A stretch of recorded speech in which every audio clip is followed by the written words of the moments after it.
Bem-vindos ao canal Quem Sabe. Novamente aqui eu tenho a Sil, que ela vai se reapresentar. Ela já tem um vídeo conosco. Temos o José Novaes também. Lá em Portugal, estamos internacionais. E eles vão falar um pouco deles, um pouco da biografia deles. E nós vamos falar novamente sobre EAD e sobre o nosso futuro da nossa educação, o que é muito importante para todos nós. Sil, com você, se apresente um pouquinho, depois José, é contigo.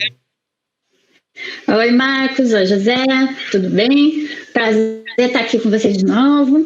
Rapidamente, vou relembrar, assim, eu sou profissional da área de educação à distância há mais de 23 anos, desde que a gente começou a trabalhar com as leis de educação à distância.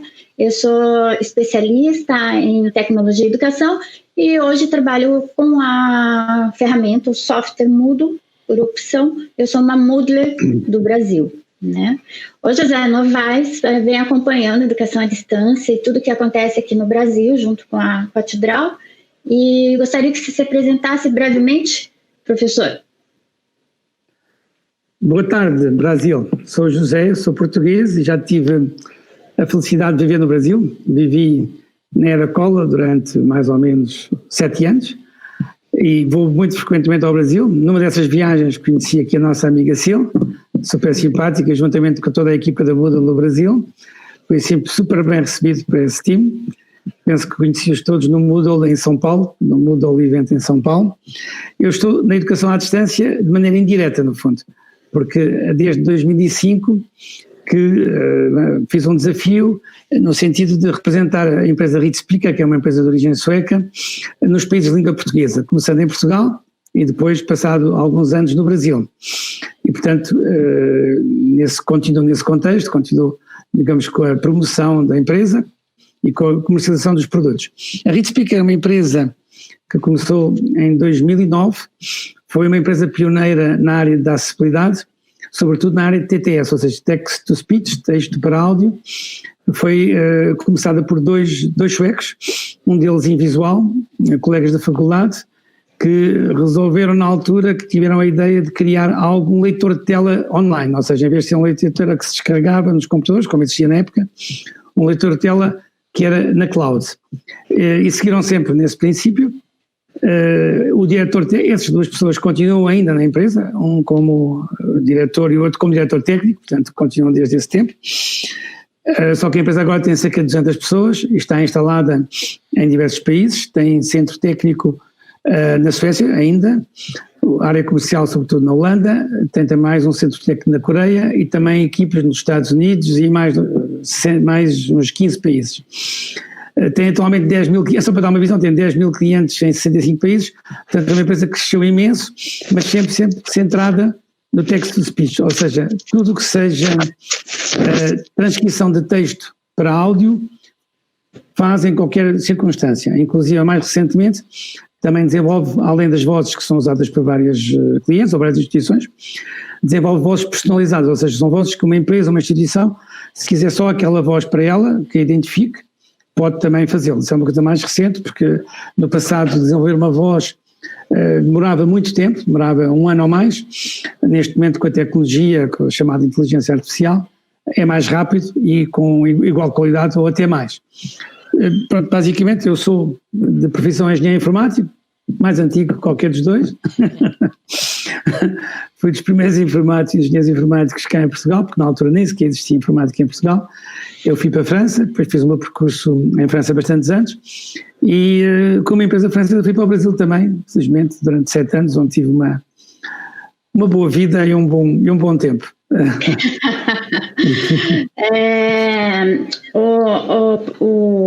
Olha, ia falar o português, hein? O Novaes, o José Novaes, o português do José Novaes, ele vem acompanhando a educação à distância aqui no Brasil e a gente sempre conversa, né, sobre as dificuldades e as diferenças que existem entre os países e as possibilidades que a gente tem. O que eu queria conversar e levantar a questão, Novaes, é assim, no meu ponto de vista, nós estamos, não só no meu, porque acompanhei também o congresso do CAED agora, né, online, e muitas das falas trouxe isso, e essa preocupação de que a gente utiliza educação à distância, ensino remoto, educação emergencial, tudo na mesma frase. Isso gera o quê? Improvisação, né?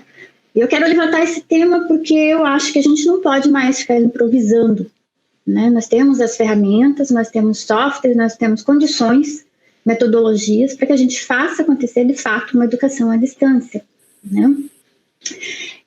Algumas pessoas ficam chateadas comigo quando eu falo que nós estamos um ano improvisando, mas é verdade, eu não estou reclamando de qualquer foco de professores, de alunos ou de pais, né? A verdade é que nós, professores, estamos estressados, nós, alunos, estamos estressados, nós, pais, estamos cansados, porque a educação à distância está no improviso. Por exemplo, uma professora ficar falando durante 3 horas numa webconferência onde ela nem sabe como está a reação dos alunos durante aquela exibição do vídeo dela, né? Aí eu quero trazer o seguinte, Novaes, a questão é assim, eu estou revisando as situações de trabalho por competências no ambiente virtual, né? Trabalhar por competência, pela taxonomia de Bloom.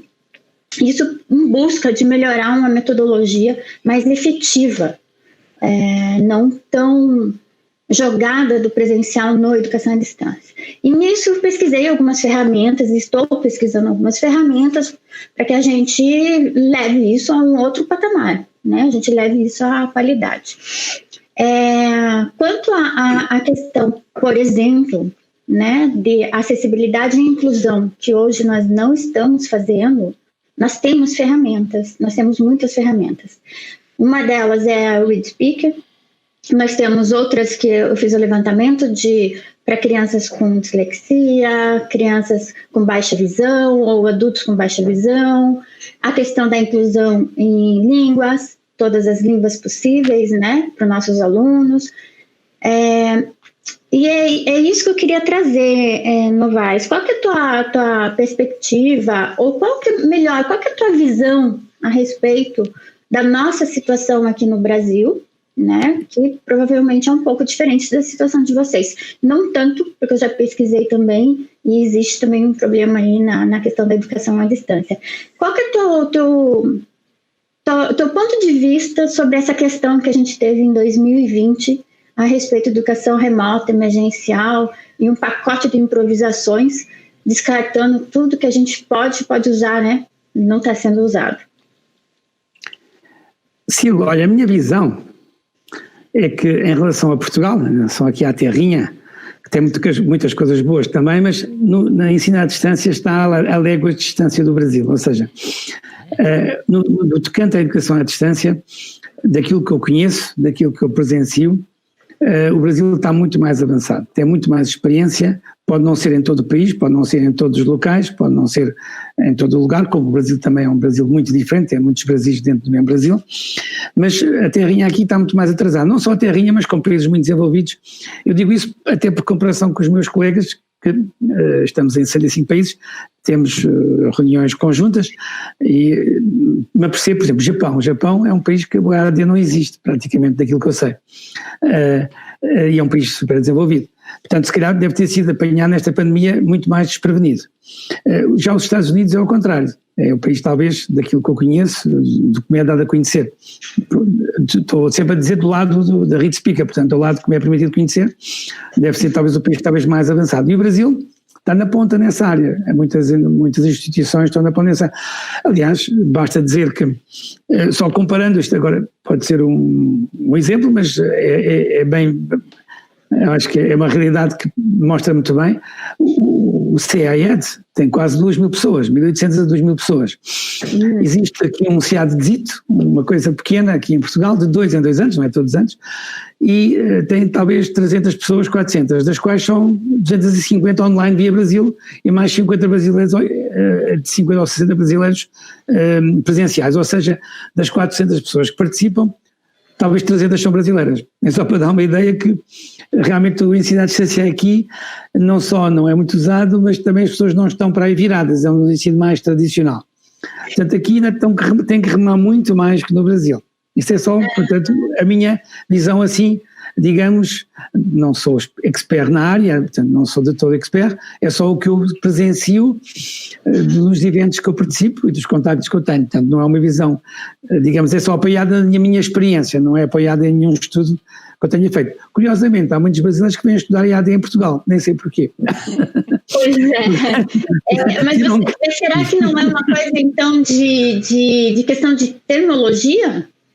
Será que o termo não é. Eu penso que também o Brasil é um país, as distâncias são muito grandes e talvez por isso é um país muito mais, digamos, inovador, ou seja, qualquer tecnologia, eu acho que no Brasil, não digo em toda a gente, como é evidente, há muitos Brasis, sempre penso isso, mas o Brasil é muito mais inovador e segue muito os Estados Unidos. Aqui em Portugal não se segue tanto os Estados Unidos e é mais conservadora, os professores são mais conservadores, as instituições são mais conservadoras, têm coisas boas e têm coisas más, mas no caso da educação eu acredito que vai ter que mudar de maneira disruptiva e com a pandemia está a mudar, mas até agora não sentia qualquer impacto do EAD. Existia uma universidade muito antiga, a Universidade à Distância em Portugal, mas atuava talvez mais até nos países de língua portuguesa que propriamente em Portugal. Não sei se foi... É mais ou menos isso mesmo. O que eu penso sobre a questão que sempre quando eu faço comparação da educação à distância, usando esse termo educação à distância, né, que eu gosto de usar, na verdade eu gosto de falar educação e tecnologia, né, e o termo que é aquele termo nosso lá é educação em tempo real, né, Marcos? Sim. A questão da utilização da palavra educação à distância, ela vem devido à lei, né? Nós temos uma lei, nós temos lei de diretrizes e bases e ela traz como modalidade a educação à distância. A questão de comparação com outros países que eu vejo é a seguinte: nós brasileiros, nós gostamos e nós trabalhamos com ambientes muito mais intuitivos do que outros países, por exemplo, Portugal, né? Até mesmo os Estados Unidos. Nós temos como essência nossa na educação a gente ser muito querer mostrar sempre a parte mais intuitiva, não não facilitando só a visão, mas sim a autonomia do aluno, facilitando, né? E a maioria dos países não traz isso como regra na educação, né? Traz sim o desenvolvimento da autonomia do aluno. Então, quando a gente cria plataforma, a gente compara com plataformas de outros países, nossa plataforma é muito mais completa e ela é muito mais intuitiva. Assim como as nossas salas de aula, elas são muito mais tia, sabe? A tia que cuida, a tia que ajuda, a tia que motiva, que orienta. E a gente trouxe isso para a educação à distância. A gente quer mentoria, a gente quer cuidar do aluno, a gente quer saber se ele está conseguindo, se ele não está conseguindo, e fazer uma coisa bem mais facilitada do que em outros países. Não sei se isso é um acerto ou se é um erro. Se a gente está evitando, talvez, dos alunos desenvolverem mais autonomia, né? Talvez seja um erro nosso. Diga aí, Marcos. Complementando um pouco o que vocês estão falando aí, eu vejo, pelo menos em todas as pessoas que eu conversei, a própria Sil e algumas outras pessoas da área de educação que eu tive contato nesse meio tempo da pandemia, que ninguém estava preparado. Né, e que os professores estavam realmente, alguns estavam até reticentes, né, Sil? Lembra que a gente falou muito sobre isso também? Muito, né? Ainda estão, e agora eles estão, alguns até estão reticentes em voltar ao normal, podemos assim dizer, né? Aqui nós tivemos um problema, parece que o país que está mais atrasado, eu estive vendo uma reportagem hoje, que está mais atrasado em retorno vamos dizer, ao ensino presencial é o Brasil. Por conta que os próprios professores não estão querendo retornar, mas não é nem por conta da vacina, não. Porque eles já estão começando a se sentir num momento bom. Tá bom para mim, eu tô em casa, eu abro meu olho, dou minha aulinha, saio, vou pro mercado, volto, dou minha aulinha. Vocês estão sentindo a mesma coisa, Sil? E você, José, em Portugal, tá achando também que isso pode acontecer, ou seja, o novo normal por conta disso? Marcos, eu estou sentindo, e estou sentindo mais ainda do que isso. O novo normal talvez seja um velho para nós. Uma velha qualidade na área de educação, né? Porque sim, os professores estão querendo continuar, mas da forma que está, não pode continuar. Se for continuar, vai ter que melhorar, né? Vai ter que aprender a utilizar gerenciamento de conteúdo, software, acessibilidade, plugin, gravações, relatórios. Não dá mais para o professor ficar preenchendo Excel, colocando nota para enviar para algum lugar. Então, assim, se os professores que, né, passaram um ano aí em 2020 nessa loucura, né, que gerou tanto estresse, assim, querem continuar nesse padrão de educação à distância, porque realmente foi assim, foi jogado, né? A gente brinca que a gente acordou na educação à distância, não nós da área, mas os professores que não eram da área. Se querem continuar, a gente vai ter que melhorar muito, muito. E ainda eu sinto os professores ainda na zona de conforto. Então, se eles querem conquistar o espaço de trabalhar com educação à distância, nessa liberdade que nós temos, porque a educação à distância, o ponto forte dela é exatamente isso, né? É promover a educação, o ensino e a aprendizagem em horários e locais de acordo com o aluno, com o professor, momentos assíncronos e síncronos, democratizando o saber, né? Onde todos têm as mesmas possibilidades. Infelizmente, a gente sabe até que no Brasil isso também não é muito possível, porque falta até cobertura da internet, né? Aqui perto, por exemplo, tem locais para iniciar um projeto que vai ter que ser offline, porque não tem internet, não tem, os alunos estão há um ano sem internet, não tem como fazer. Eu acho, Marcos, que sim, os professores continuam na zona de conforto, eles querem continuar na educação à distância, não querem voltar para a sala de aula, não, talvez também não seja devido ao Covid, sim um novo modelo, mas para mim esse novo modelo vai continuar sendo o velho modelo de educação no Brasil, que precisa melhorar bastante. Embora o Novaes tenha falado para nós que a educação à distância no Brasil está bem mais avançada, no meu ponto de vista crítico, a gente tem muito que melhorar, muito. Desde currículo, parâmetro, matriz, capacitação de alunos em ambientes virtuais, não só de professores, capacitação de pais em ambientes virtuais. Se você for trabalhar com o 1º ou 5º ano, quem que é a pessoa mais responsável que está do lado do aluno para fazer isso, né? Os pais. E aí a gente sabe que a realidade bate doendo, né? Porque a gente não tem todas as possibilidades, a gente não tem todos esses pais disponíveis, né? Então, assim, eu acho realmente que foi um ano que os professores aprenderam a ter uma vida diferente, né? A sair da sala de aula. Quem sabe, então, agora a gente consiga emplacar o ensino híbrido de verdade, né? Que é um bom momento para isso acontecer, com poucas interações presenciais, mas muita interação virtual, né? Se fizerem ainda da forma correta. Então, eu acho assim, eles querem continuar, eu já vi muitos professores, mas precisam sair da zona de conforto. A gente não pode mais ficar improvisando, a gente não pode ficar mandando no Excel e nem dando aula de 3 horas numa videoconferência, a gente nem sabe se o aluno está assistindo, o menino está dormindo lá do outro lado e você continua aqui falando, entendeu? É verdade, o menino está lá, a menina está fazendo a unha, conversando com a colega no WhatsApp, porque agora tem grupo separado, né? O professor sai do grupo, a gente nem coloca mais o professor no grupo. Os alunos fazem um grupo separado para conversar, mas o grupo onde está o professor, eles não discutem o assunto.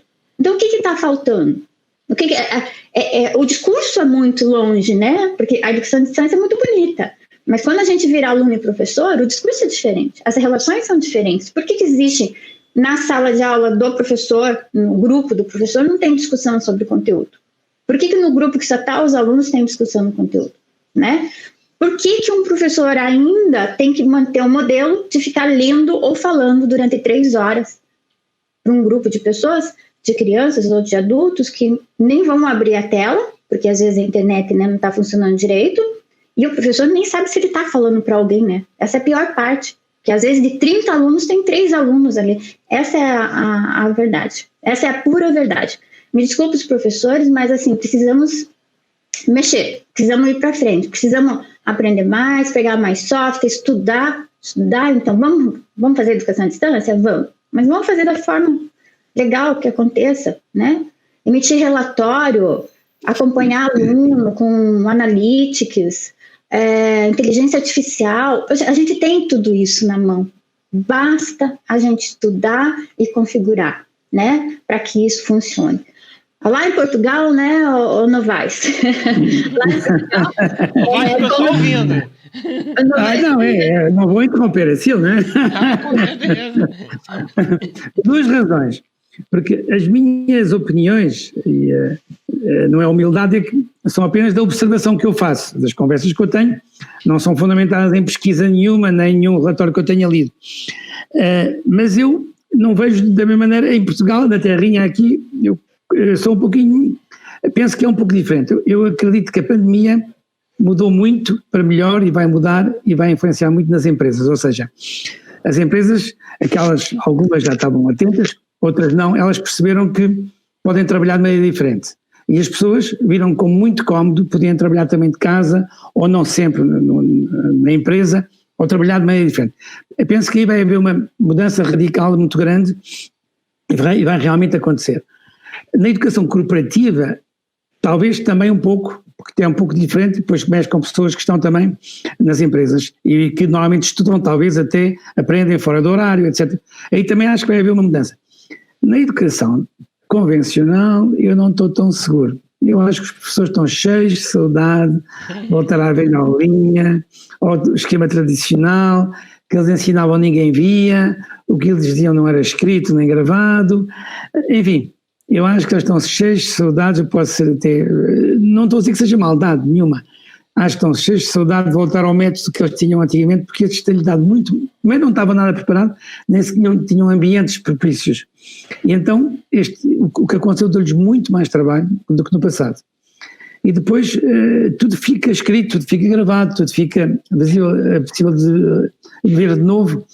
E eu acho que, penso que estão cheios de saudades da aula tradicional. Vai haver mudanças, mas só se a pandemia for embora, o que era ótimo, então não mudaria quase nada. É a minha perspectiva, na parte de educação normal. Mas posso estar enganado. Agora, se a pandemia durar mais tempo, claro que vai mudar muito mais coisa, porque tudo vai se adaptar de maneira diferente. Mas pronto, eu acho que a visão é um pouco diferente do Brasil. Não é que no Brasil não há muita coisa a melhorar, seguramente que há. Mas em Portugal a educação à distância estava completamente adormecida, quase não existia. Talvez porque a outra educação também seja de melhor qualidade, talvez a diferença também esteja aí. Talvez a educação tradicional em Portugal ainda é de relativa qualidade. Não estou a dizer que seja toda boa, mas talvez comparativamente com o Brasil, do que eu ouço, mesmo a pública ainda é de qualidade. Aliás, a pública, nos dias de hoje, ainda é talvez a educação de maior qualidade, sobretudo na parte universitária. Tem mais meios, até aqui, por exemplo, na parte hospitalar, por exemplo, também. Há muitos hospitais privados e bons, confortáveis sobretudo, mas quando é alguma coisa grave, a pessoa vai para o público, ou seja, acha que o público tem mais meios, e é verdade. E pronto, isto é outro assunto, porque é questão de meio. Seria o contrário, na verdade, do que é no Brasil, né? Porque se você quer ser... Não, mas é que no privado também, o que acontece no privado é que também fazem as contas, e quando a doença é muito grave, fazem as contas demais, e as seguradoras, se calhar, também, é um problema, e no público não há limites, portanto, continua, o que é necessário vai. Eu estou a dizer o que eu sinto, mas na educação, pronto, agora virámos um pouquinho para a parte, mas na educação ainda hoje as faculdades que exigem média mais elevada dos alunos são as públicas, as mais difíceis de entrar, e o que é que faz a qualidade de uma universidade? É os alunos, no fundo, não é só as professores. Se a média dos alunos é boa, a universidade é melhor. A maior parte das unidades, exceto uma ou duas em Portugal, a maior parte das unidades privadas é mais fraca que as públicas.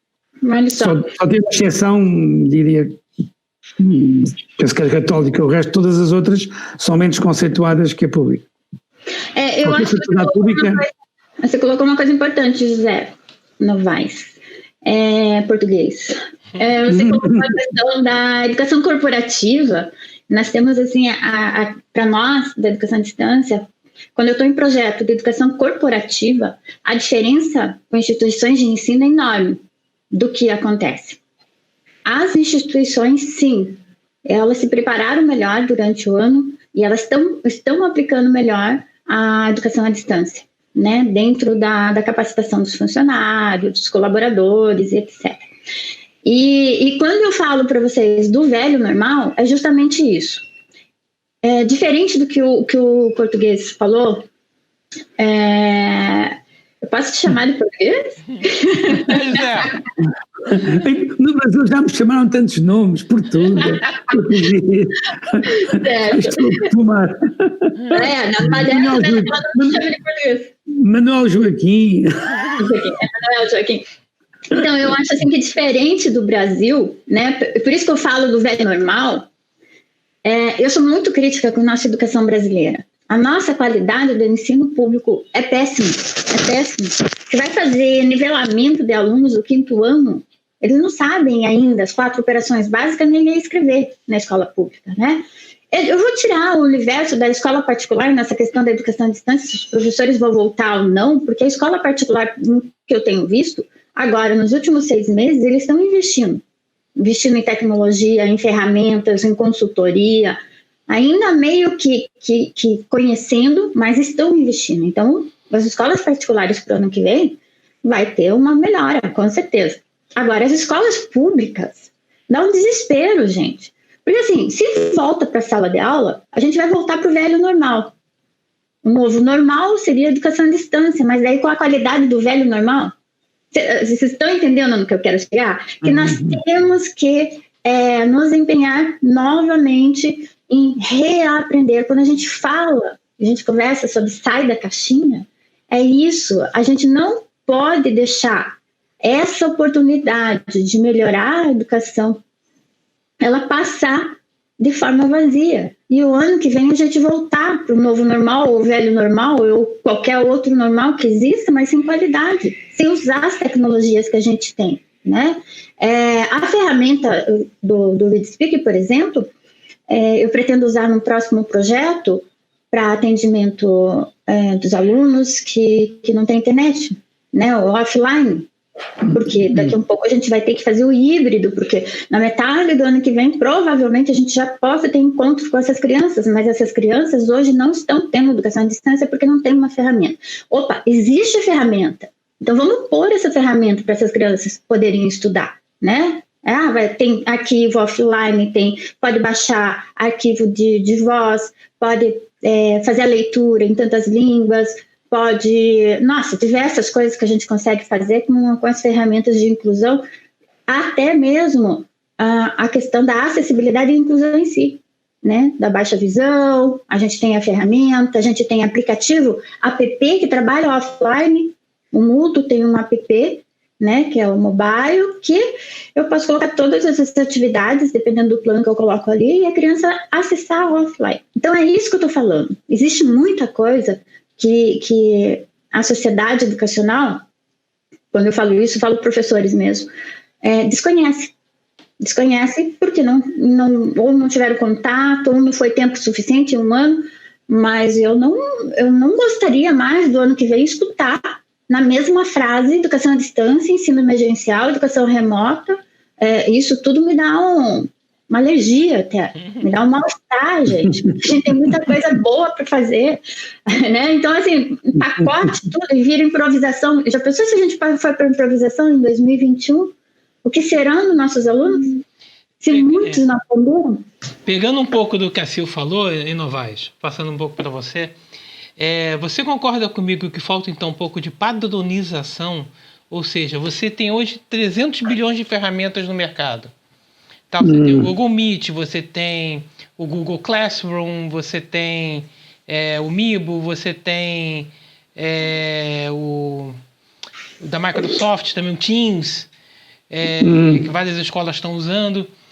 Você não acha que a gente teria que sentar, por exemplo, a nível talvez governamental, ou até um nível do Ministério da Educação, e falar assim, olha, a partir de hoje vamos começar a padronizar. O padrão é esse e todos seguem esse padrão. O que você acha? Marcos, eu vou responder apenas talvez como cidadão, porque Eu, pessoalmente, tenho um pouco aversão à padronização, porque ela é talvez inimiga da inovação. Ou seja, eu acho que a pessoa deve seguir regras, mas regras abertas. Ou seja, quando você... eu estou a falar ao mesmo tempo que estou a pensar. É um princípio mais filosófico. Quando a pessoa impõe muita regra não aberta, a inovação vai embora, porque não pode pôr outra coisa que pode ser melhor, até mais adequada, porque não está fora do padrão. Talvez o que eu penso que seja mais conveniente seja padronizar métodos, ou seja, tem que ter isto porque isto é útil, tem que ter isto porque isto é útil. Se é um, se é outro, se amanhã muda, porque acho que, eu diria mais por aí, mas eu estou a falar apenas... estou a pensar e a falar ao mesmo tempo, nunca refleti muito sobre o tema, mas é um princípio genérico. Eu acho que quando se limitas demais, a inovação vai-se embora, perde-se a oportunidade. Isto para utilitários, mas também para outras coisas. Ou seja, eu acho que o que se deve padronizar é métodos e não ferramentas. Portanto, sei que posso dizer deste modo. Não sei se expliquei o que eu sinto, mas é a minha visão. Mas é genérica, não é só nisto, mas em qualquer campo, em qualquer a cultura, como tudo, em qualquer área, é o que eu sinto, mas quem sou eu? Sou apenas um português. Mas pensando nisso, o método, a padronização de método vem de uma matriz, de uma base curricular, vem de organizações, por exemplo, aqui no Brasil, MEC, né?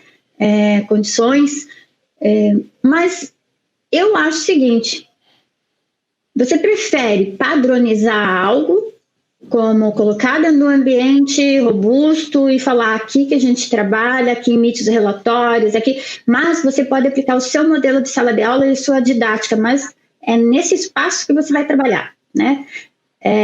Isso, no meu ponto de vista, vai trazer qualidade, porque antes de inovar, eu tenho que ter uma boa estrutura, eu tenho que estar estável, senão eu não vou inovar mesmo. Então, assim, vamos supor, se eu não consigo trabalhar dentro de um parâmetro, de um método, uma didática que esteja de acordo, eu não vou inovar nunca, eu penso isso. No mundo ideal, sim, a gente não pode parametrizar nada. Aliás, no mundo ideal, o aluno teria autonomia na educação à distância total.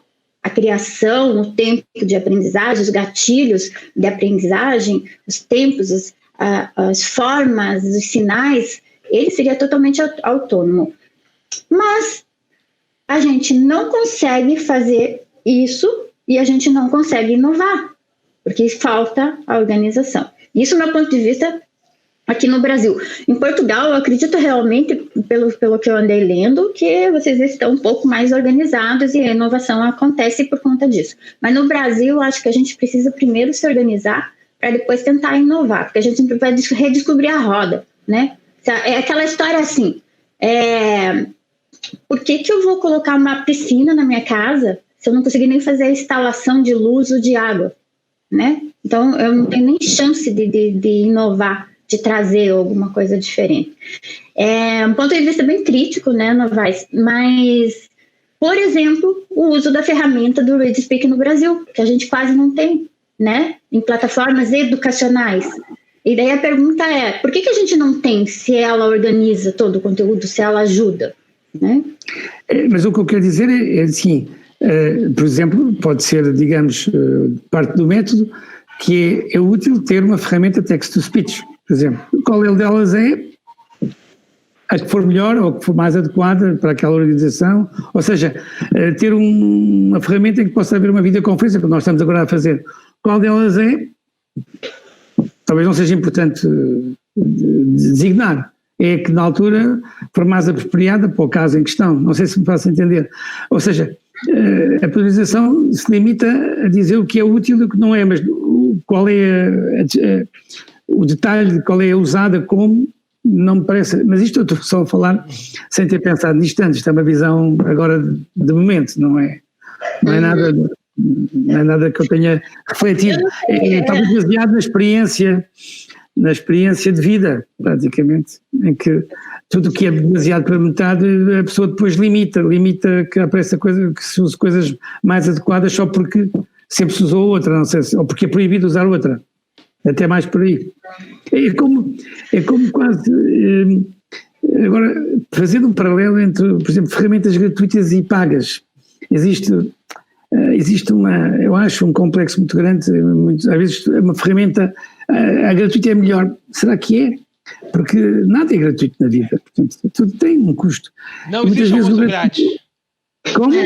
Não existe almoço grátis. Não existe, e portanto, às vezes é um engano, portanto, isso é outra coisa que muitas vezes, por exemplo, o governo pode dizer assim, tem que ser gratuito, mas o gratuito não existe, o gratuito tem trabalho por trás, tem que ter um custo, pode ser pequeno ou grande, é um engano até, eu penso. Isso é muito comum, por exemplo, é uma coisa que muitas vezes se ouve, até no Brasil se ouve mais que aqui em Portugal, se não for gratuito não pode ser, porque tem que ser gratuito. Isso é limitador, eu acho isso um equívoco, pessoalmente. Não concordo com você. Não estou a dizer isso porque a ferramenta ReadSpeaker ter de ser uma ferramenta que é paga, e sempre foi, exceto em casos excepcionais de algumas organizações sem fins lucrativos, mas não me parece mal que seja, porque é um serviço que é dado, é um serviço que tem custos. Sim. Portanto o gratuito não tem... Alguém paga. Não, eu concordo com você. E esse é um erro que a gente cometeu no Brasil. Muito. Assim, vamos usar tal ferramenta porque é gratuita, vamos usar tal ferramenta porque é livre, vamos usar tal ferramenta porque isso. Só que assim, a ferramenta livre, por exemplo, o Moodle, um software livre, a gente tem trabalho especialista em cima. Ele não vai ser de grátis para você. Se uma empresa quer... não vai ter almoço grátis, não. Uma empresa quer, uma escola quer, uma instituição do governo quer, tem que ter trabalho de especialista, tem que ter trabalho de desenvolvimento, tem de organização, de customização para o público adulto, o público infantil. Se você pega uma outra ferramenta qualquer open aí, sei lá, das 300 que existem, existe um trabalho e não vai ser de graça. Então, assim, outra coisa que não dá para a gente ficar esperando que todas as ferramentas sejam gratuitas, né? Vai ter um valor, existe um trabalho aí. Por acaso, mas só se reparar bem, houve uma certa tendência para esse tipo de coisas. No fundo, eu acho que é enganador, porque mesmo o serviço, o apoio técnico, tudo isso tem que ter custo, é normal. E não é um custo negativo, é como um medicamento. No fundo, também tem custo porque tem desenvolvimento, o preço pode ser controlado, isso é diferente. E no fundo ele é controlado porque existe concorrência, portanto, a própria concorrência o limita, portanto, desde que não seja o único, acaba por o custo ser adequado, não pode haver exageros, porque haverá outra solução que será mais económica e que vai fazer o mesmo, não é? Por exemplo, uma transmissão de aula, né? Se você utiliza uma rede, uma hospedagem gratuita, ela suporta bem menos do que uma hospedagem que você pague, né? Ela vai ser bem mais privado, mais limitado do que uma que você pague.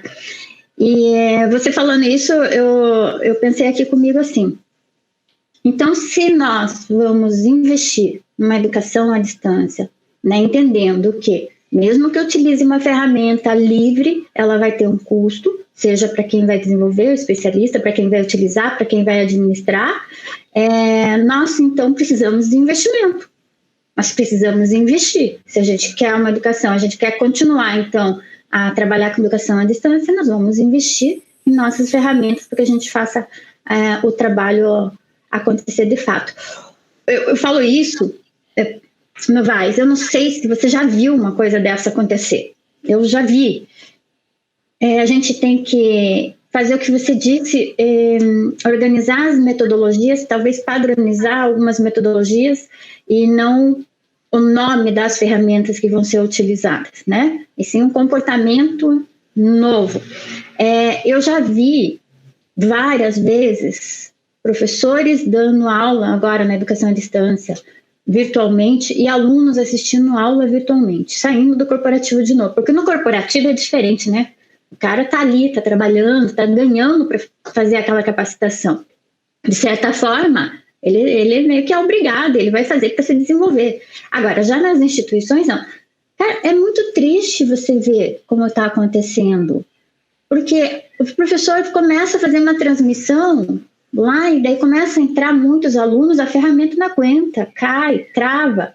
Então, desse ponto de investimento, seja lá se é software livre, se é software pago, vai ter que acontecer. Nós vamos ter que investir. Então, para 2021, nós vamos ter que mexer com a estrutura de investimentos na educação à distância para que funcione de fato, né? Marcos, quando a gente conversa, né, sobre a questão da... Quando a gente fala, a gente não para, né? Hein, Novaes? Você está aprendendo um pouco com a gente aqui. Uma coceira aqui, que tem tanta coisa da gente mudar, para a gente fazer, para a gente se organizar, né?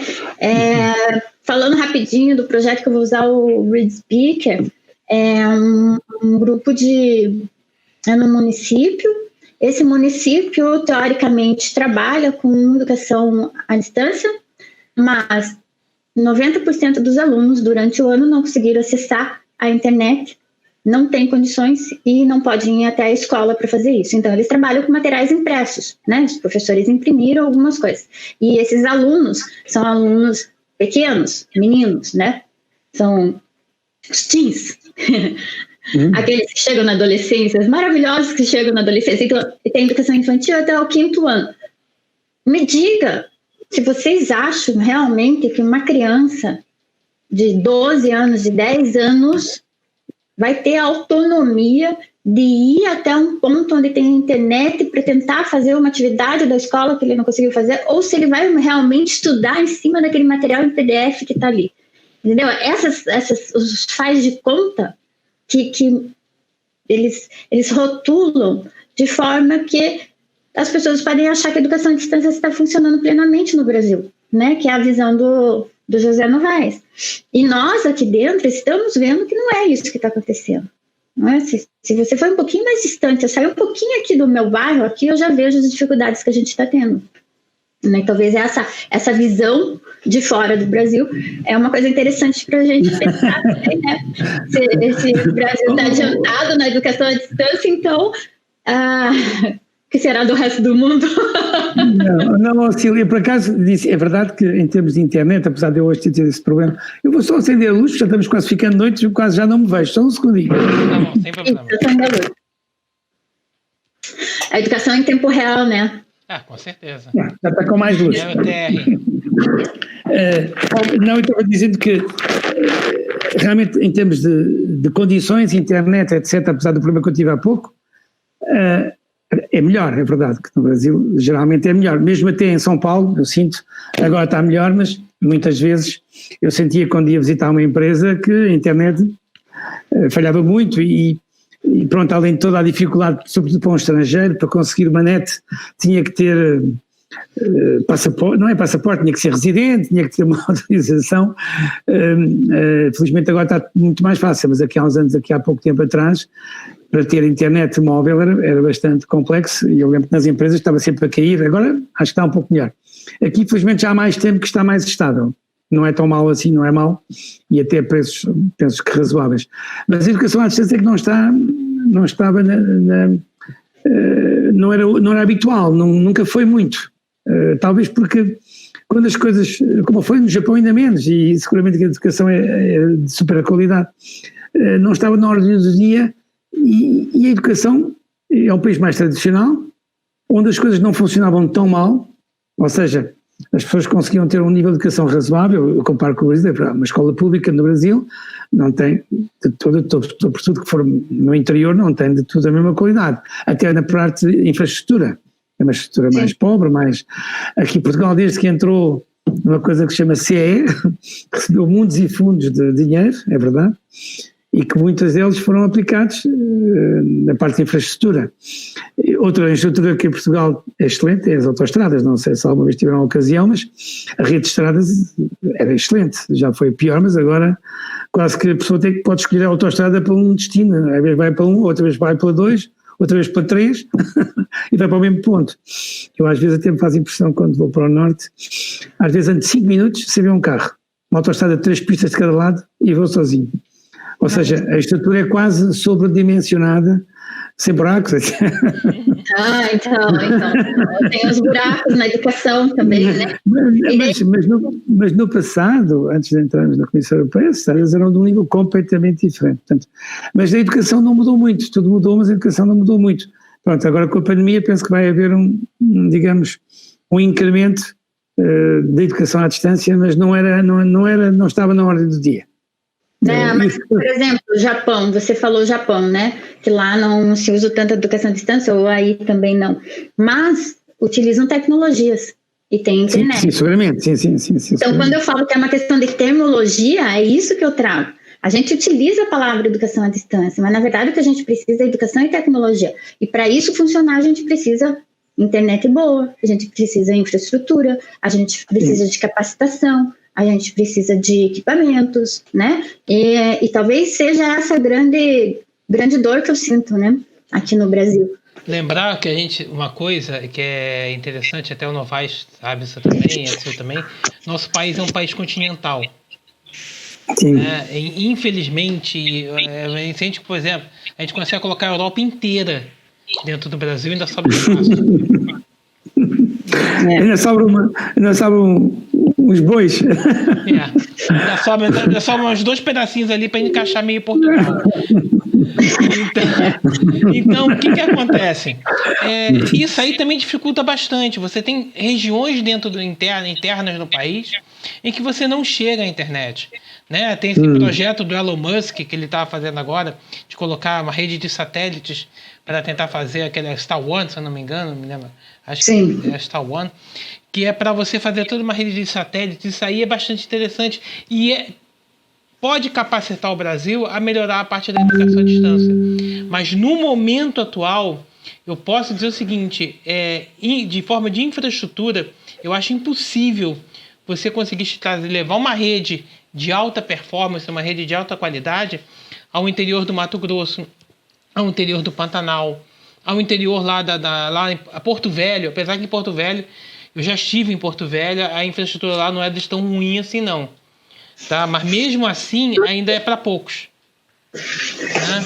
Exatamente, é para poucos. A realidade da educação à distância é para poucos. Ele é muito legal, muito bonito, bem estruturado, as ideias são ótimas, a gente está vendo nas redes sociais, cresceu pra caramba, né? Tudo tem educação à distância, virou uma festa da educação à distância, qualquer coisa é educação à distância, virou até a bula do remédio, agora é educação à distância. Existe toda uma organização para que isso seja de fato funcional, mas na prática a gente está se ferrando. Vou tirar aquela minha frase. Vou pegar uma frase. A gente inventou, Novaes, 2 coisas, uma frase uma vez, na última vez que a gente trabalhando, que era o ETR, que é a educação em tempo real. Porque, na verdade, o que a gente está fazendo, educação à distância, nada mais é que a educação em tempo real. No Brasil, em determinados lugares, nós temos o EACD, educação com distância. Tristeza, eu tinha que chorar de uma coisa dessa, né? Eu podia passar minha frase.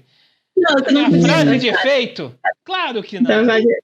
Educação com distância mesmo, né? O que você está dizendo é que para a educação à distância no Brasil funcionar, primeiro tem que ter um investimento muito grande na parte de rede, ou seja, de comunicação. Sim. É isso que está a dizer. Informática. É nosso lado, né, Novaes?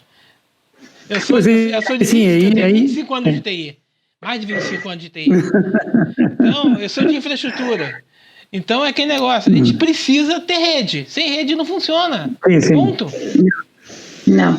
E a verdade é dolorida, porque eu fui fazer um levantamento esses dias dos alunos, nivelamento de alunos. De 600 alunos, apenas 400 alunos não conseguiram acessar o conteúdo durante o ano todo.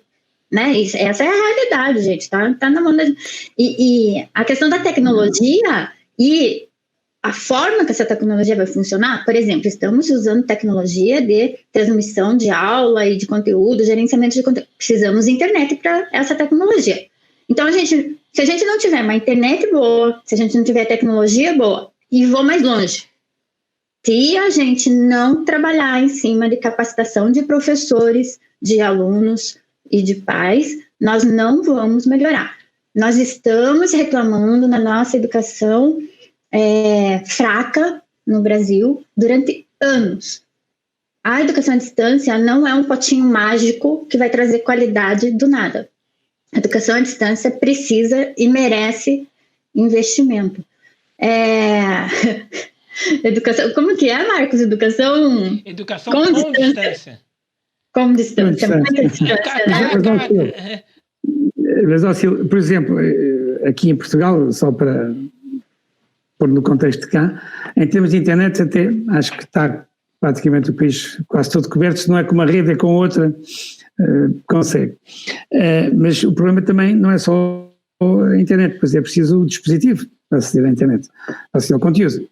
E nem todas as famílias têm, os alunos, por exemplo, uma família tem um computador para as crianças, agora estão os 3 ao mesmo tempo na aula, não dá, não é? Tem que ser 3 computadores.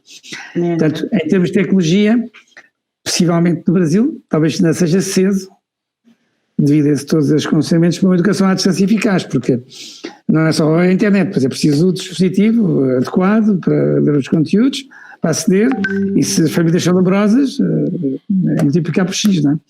Portanto, se calhar tem que ir com calma, digo eu, sobretudo no interior. A gente já está vindo com calma faz anos, né? Mesmo, por exemplo, comparar aqui em famílias com certo poder de compra, portanto não são famílias com dificuldades, ninguém tinha um computador para cada criança, não é? Não precisava, não é? Agora se calhar tem que ter, não é? Mas daí assim, a verdade nossa, nossa educação com distância aqui, é assim, 20% da população brasileira tem condições de realmente ter internet, computador e um telefone que possa acessar. O restante não tem. Esse é fato. Ele pode até ter um celular, mas só vai funcionar o WhatsApp e o Facebook, porque o resto não vai funcionar. Gente, né? Deixa eu lembrar uma coisa agora. Nós temos uns 4 minutos para a gente fechar, senão daqui a pouco vai ser vai ficar um troço imenso, gigantesco. Daqui a pouco vamos resolver os problemas todos do Brasil aqui nesta conversa. Exatamente. Estamos com já lastrou. Está complicado daqui a pouco. Se nós estivéssemos presencialmente, nós dançaríamos agora, né, José Novaes? A gente ia fazer uma portuguesa para fazer o fechamento. A próxima a gente promete, você traz o lenço e eu trago o lenço também. Então, está aqui no lenço. Vamos marcar uma próxima assim. Eu falei com a Sil que a gente ia fazer uma outra e nós fizemos, né, Sil? Fizemos. Vamos fazer mais uma próxima. Vamos fazer mais uma próxima e vamos alongar mais esse assunto, que está bastante interessante, tá, gente? Aqui vamos ficar por aqui. Eu espero que todos tenham gostado. Todos que assistiram a gente tenham aprendido um pouco mais. Eu acho que o intuito foi esse. Mostrar um pouco das diferenças também que a gente tem entre os países e mostrar que a gente precisa mudar muita coisa para sair de uma educação com distância para uma educação em tempo real. A gente precisa de muito, muito caminho ainda para traçar sobre isso. Tá? Sil dá sua despedida, Novaes dá sua despedida e a gente toca o barco. Tá bom. Pessoal, obrigada nessa discussão aberta aqui, né, esses comparativos e a visão, né, de lá para cá e daqui para lá, os nossos fatos. Vou continuar batendo na tecla que precisamos nos mexer, precisamos melhorar e isso a gente precisa correr atrás. Não vai cair do céu, não. A gente precisa batalhar por isso. Né? Obrigada a todos. Obrigado. Novaes? Obrigado pela paciência de nos terem ouvido, sobretudo a mim, em português, ainda por cima. Mais uma vez digo que a visão que expus é mais a visão pessoal, portanto não é baseada em relatórios, é mais a visão do dia-a-dia e do que comparo quando eu estou aqui em Portugal e quando estou no Brasil. E obrigado ao Marcos pela oportunidade e até sempre, onde puder ser útil. Gente, nós vamos voltar a nos falar, tenha certeza sobre isso. Com lenço? Com lenço. A próxima acabamos os dois num vida virtual. Exatamente. Com certeza. Gente, até uma próxima. Fiquem com Deus. Tchau, gente. Tchau, Deus. Tchau.